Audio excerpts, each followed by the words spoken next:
سورہ احزاب آیت نمبر 39۔ اعوذ باللہ من الشیطان الرجیم، بسم اللہ الرحمن الرحیم۔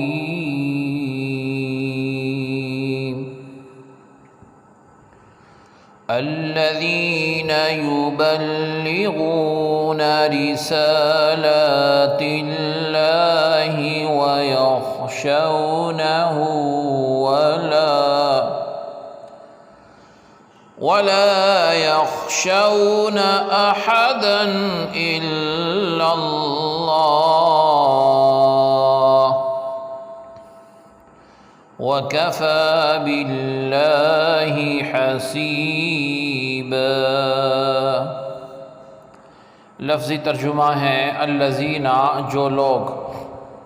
یبلغون پہنچاتے، رسالاتی پیغام، اللہ رب العزت کا، اور یخشون ڈرتے، اس سے، اور لا نہیں، یخشون ڈرتے، احدن کسی سے، الا مگر، اللہ رب العزت سے، اور کفا کافی، بھی ساتھ، اللہ رب العزت، حسیبا حساب والا۔ بامحاورہ ترجمہ ہے، وہ پہلے لوگ اللہ تعالی عز و جل کے پیغامات پہنچاتے تھے اور اس کا خوف رکھتے تھے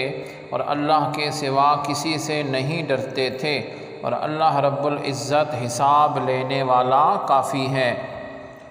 آیت کی تفسیر میں فرمایا گیا کہ اس آیت میں انبیاء علیہم السلام کا ایک وصف، ایک خوبی بیان فرمائی گئی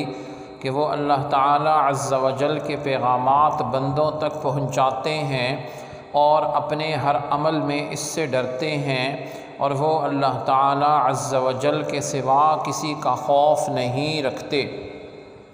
اور اللہ تعالی عز و جل کے احکام پر عمل کرنے میں کسی کی ملامت کی پرواہ نہیں کرتے۔ جیسے یہاں حضرت زینب سے نکاح کے معاملے میں نبی علیہ السلام نے حکم الہی پر ہر خوف و اندیشے کو دل سے نکال کر حکم خدا پر عمل فرمایا، اور اللہ تعالی عز و جل کی شان یہ ہے کہ وہ اپنی مخلوق کے اعمال کو محفوظ فرمانے اور لوگوں کا حساب لینے کے لیے کافی ہے، تو اسی سے ہر ایک کو ڈرنا چاہیے۔ تو آیت سے یہ معلوم ہوا کہ انبیاء علیہم السلام صرف اللہ تعالی عز و جل سے ڈرتے ہیں اور اللہ رب العزت کے سوا کسی سے نہیں ڈرتے۔ ان کو کسی کام میں، کسی تبلیغ کے کام پر جب مامور کیا جاتا ہے، مقرر کیا جاتا ہے، تو وہ اس میں کبھی کوتاہی نہیں کرتے۔ اگر کچھ لوگ اس پر طعنا کریں تو اس سے نہیں ڈرتے۔